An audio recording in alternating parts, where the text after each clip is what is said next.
All right, welcome back to the channel. So we've got a couple interesting and connecting things going on in the sport of boxing. Number one, Shakur Stevenson is fighting JAMEL Herring this weekend for what might be, which might be his second championship in boxing, and also might be his last fight at that weight class before he goes up to lightweight. And at that point in time, I talked to somebody that I really respect, a trainer I respect. He says that when Shakur Stevenson gets up to lightweight, that he will embarrass both Devin Haney and Teofimo Lopez, in fights in that division. So those guys better either fight each other and get out of the weight class pretty quick. So let's talk about that in this video.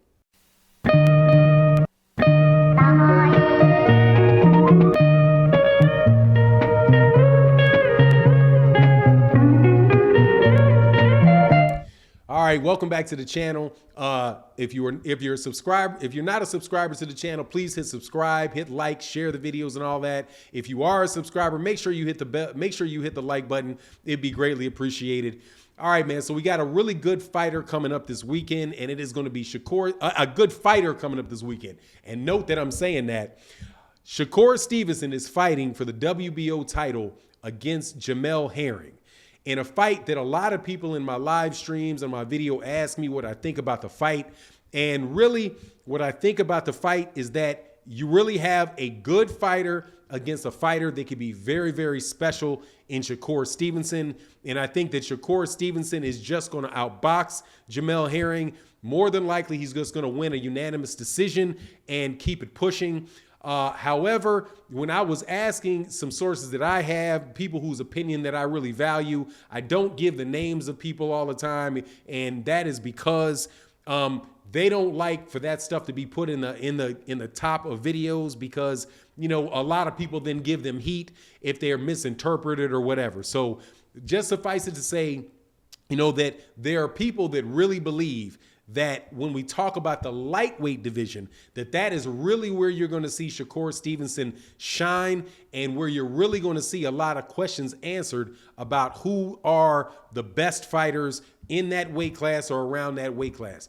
Right now in the lightweight division, you have Teofimo Lopez, who holds the WBA, the IBF, and the WBO belt. And you have Devin Haney, and the WBC franchise belt. And you have Devin Haney, who holds the WBC belt. And there's a lot of back and forth going on between them about who's, about them fighting each other, who's ducking who and who's doing all that.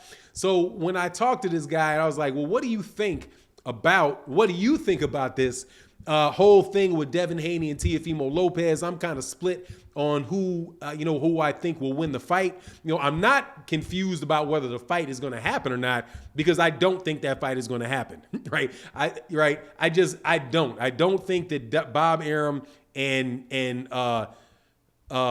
Bill Haney and what's his name, man, from the UK, man, forgive me, and Eddie Hearn are going to work together and make that fight. But, in these so for me, it's almost like a hypothetical matchup, right?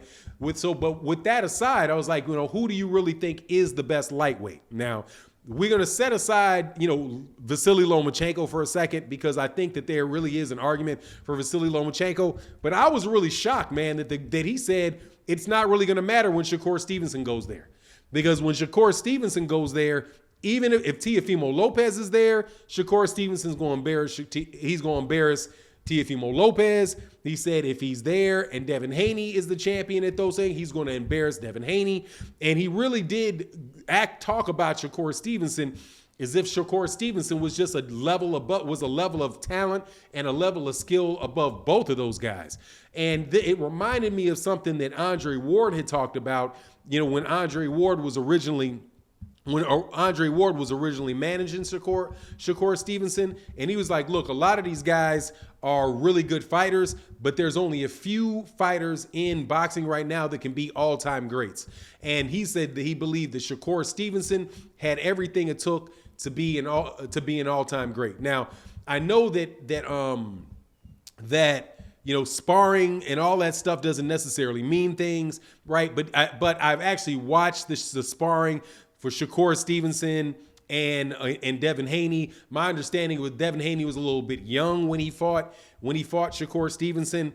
But suffice it to say that he wasn't that young. He was still a solid fighter. He was still I do believe they were both amateurs at the time. They're both amateurs. If you look at what happened between Shakur Stevenson and Devin Haney in that particular instance, there was really no comparison between the fighters. It was like Shakur Stevenson was a significantly more skilled fighter than Devin Haney was, and he was almost playing with Devin Haney in the ring.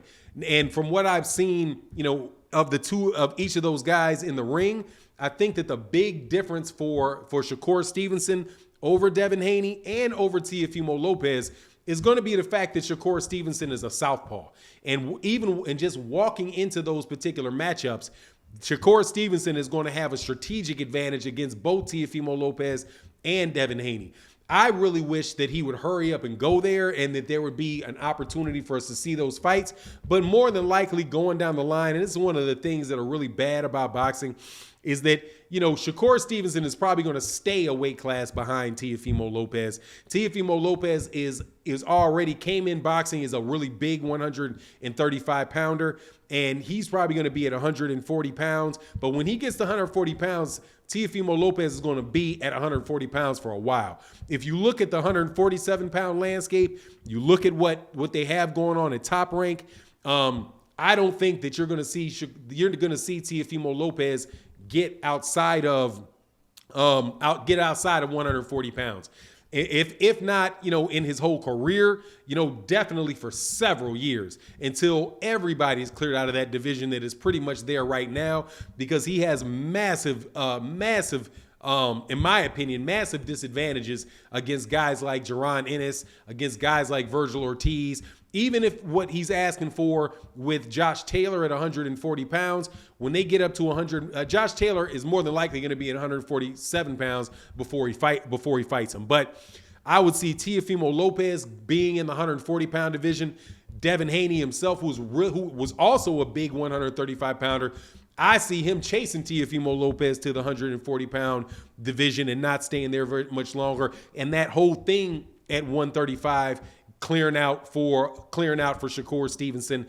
Top Rank as it is right now has three of the four belts, and they will be having the top guy coming up from 130 pounds to 135 pounds pretty much to pick up those belts as well, man. But it was really interesting, when you really think about how close these guys are in weight, from 130 pounds to 135. Now I know that Shakur Stevenson started at 126 pounds, but I think that is just a matter of Shakur Stevenson really just being a guy that did not grow as quickly as some other guys grew into their muscularity. Like Teofimo Lopez, I think Teofimo Lopez looks to me like a guy that has been in his physical prime as far as his strength and all that goes. He's probably been in his physical prime for a couple years, and where Shakur Stevenson, who turned pro also at an early age, you can tell the difference between the way he was built at 126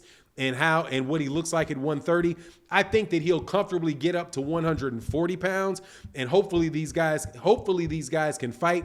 Teofimo Lopez and Shakur Stevenson are obviously in the same with Top Rank, so maybe that would be the case. But, they also like to hold on to their champions. I don't believe that you're going to see him stay around 130. I don't think you're going to see Shakur Stevenson stay at 130 pounds very long.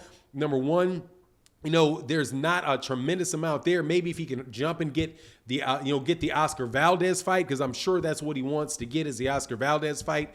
But after he gets the Oscar Valdez fight, which I see Shakur Stevenson winning pretty easily, pretty much right after that, I see him going up to the 135-pound division and, and not staying there to collect all of those belts. But I just thought it was an interesting observation that you have a guy at a lower weight class that might actually be better than everybody in the weight class above him. As far as the fight, again, coming up this weekend between Shakur Stevenson and JAMEL Herring, I think JAMEL Herring is a tough fighter. He's a strong fighter. He's a big guy. Very, very disciplined guy, but he's a straightforward fighter. Not a lot of stuff, variety to his game from what I can see. And I think Shakur Stevenson is going to be able to beat him from the outside. I just think his hand speed is too much. I think his footwork and his foot speed is probably going to be too much for JAMEL Herring, and he's going to win that fight. But anyway, that's my take on the situation. You let me know what you think in the comment section. And with that, I'm out. Deuces.